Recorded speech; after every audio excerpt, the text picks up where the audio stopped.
মঞ্চত আমাৰ কেন্দ্ৰীয় সদস্যকে লৈ পেলাই বিভিন্ন চেলৰ সভাপতি সম্পাদকসকল আছে আৰু আমাৰ আজি টংলা টাউনত আমাৰ ভেৰগাঁও এই অঞ্চলত হাজাৰ হাজাৰ মানুহৰ যি সমাগম আজি যি আমাৰ শান্তি ৰেলী এই শান্তি ৰেলীত অংশগ্ৰহণ কৰা সকলো জনগোষ্ঠীৰ সকলো আই মাতৃসকলক মোৰ ভাইসকলক মোৰ বন্ধুসকলক মোৰ দাদাসকলক মোৰ জ্যেষ্ঠসকলক মোৰ আই মাতৃসকলক মই হাজাৰ হাজাৰ মই প্ৰণাম কৰিছোঁ যে এইবাৰৰ যি ৰাজনীতি এই বহাগ মাহৰ হ'বলগীয়া যি নিৰ্বাচন এই নিৰ্বাচনত এইবাৰ UPPL দলে নতুন এটা কাহিনী এবাৰ লিখিব লাগিব লিখিম নে নাই আমি ৰাইজসকল আমি শুনিছিলোঁ হাগ্ৰামত বহু বছৰ মানে কিং হৈ থাকিলে কংগ্ৰেছৰ সময়ত দুবাৰ তেখেতে অসমখন চলাইছিলে যদিও তেখেতে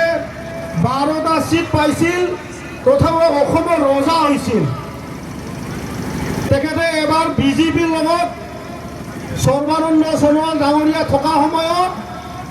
তেখেতে এবাৰ আকৌ অসমৰ কিং হৈছিল আৰু এই সময়ত আমাৰো কিং হ'বলৈ ইচ্ছা গৈছে নে নাই ৰাইজসকল ৰাজা হ'বলৈ গৈছে নে নাই ৰাইজসকল আৰু কিমান প্ৰজা হ'ম আমি সকলোৱে মিলি জুলি এইবাৰ অসম যাতে BTRৰ আমাৰ যি 15টা সিট এই 15টা সিটৰ ভিতৰত 10টা সিট লৈ পেলাই এইবাৰ যাতে আমি অসমখন চলাব পাৰোঁ তাৰ হয় সকলোৱে যাতে এইবাৰ সংকল্পবদ্ধ হয় তাৰ কাৰণে মই আপোনালোকক সাজু হোৱাৰ কাৰণে আহ্বান কৰিছোঁ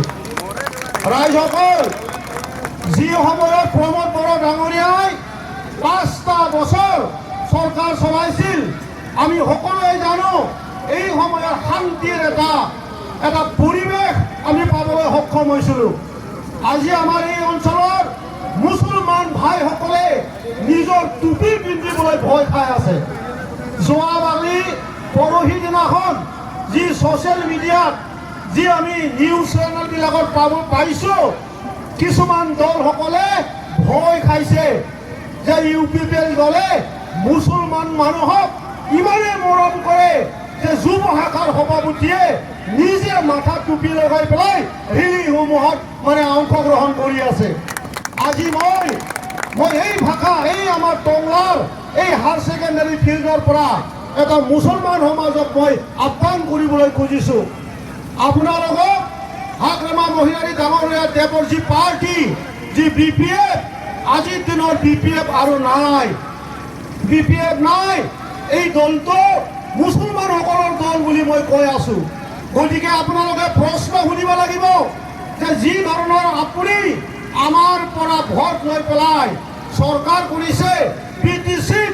আজি আপোনালোকক আমাক মাটিৰ পাত্তা দিম বুলি কৈছিল ক'ত আপোনালোকে প্ৰশ্ন সোধক আমাৰ আলাৰী চৰাঙৰ দ্বাৰা মুছলমানসকলক দিয়া যি আমাৰ 2 লাখ টকাকে যি আঁচনি আছিল ক'ত আমি যি প্ৰমোদ বড়ো ডাঙৰীয়াই যি হজ ভৱন নিৰ্মাণ কৰিছিল এই নিৰ্মাণ কৰা যি হজ ভৱন আজিও কিয় সম্পূৰ্ণ হোৱা নাই আপোনালোকে সোধক যে মুছলমান ভাইসকল যে আপোনালোকে ডাঙৰ এটা জনগোষ্ঠী এই BTR অঞ্চলত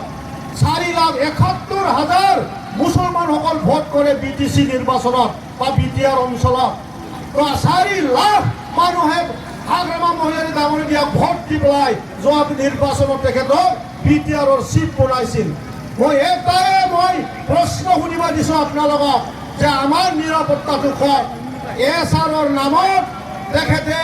বিশেষ মানে মুছলমান সমাজক নিৰ্ঘাত এটা ঠগবাজ কৰিলে তেখেতে BTCৰ 4টা ডিষ্ট্ৰিক্টৰ 5টা ডিষ্ট্ৰিক্টৰ DC সকলক লৈ পেলাই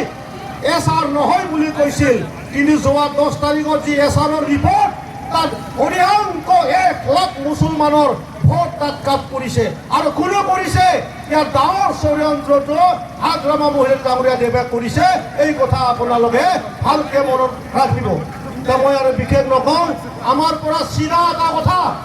যুৱ শাখাই এইবাৰ BTCত BTRক নতুন এটা ৰূপ আমি দিবলৈ কাম কৰিম। 21 তাৰিখত আমি এই সভাৰ পৰা আহ্বান কৰিছোঁ যে ওদালগুৰি মাছবাদৰ পৰা হ'বলগীয়া যি ৰেলী, ইয়াত আপোনালোকে সকলো জনগোষ্ঠীৰ আমাৰ ডেকা চামে, আমাৰ ভাইসকলে, আমাৰ বাইদেউসকলে তাত যাতে অংশগ্ৰহণ কৰে। আমি কাকত তেল পানী দিব নোৱাৰোঁ, কিন্তু আমি আহ্বান কৰিছোঁ শান্তিৰ কাৰণে আৰু স্বেচ্ছাচাৰী যি BTC যি শাসন কৰি আছে BPF দল, তাক মানে নিশ্চিত কৰাৰ কাৰণে সকলোৱে যাওঁৰে নিজৰ গাঁৱত যি গাড়ী ঘোঁৰা আছে, অল্টোৱে হওক, মাৰুতি ভেনে হওক, কাৰ হওক, যি গাড়ী আছে, আপোনালোকে যে নিজৰ অলপ পইচা খৰচ কৰি হ'লেও আমাৰ লগত অংশগ্ৰহণ কৰে, তাকে মই কামনা কৰি মোৰ দুই এষাৰ যি মোৰ কথা কোৱা আৰু সকলোকে লাখ লাখ মানে প্ৰণাম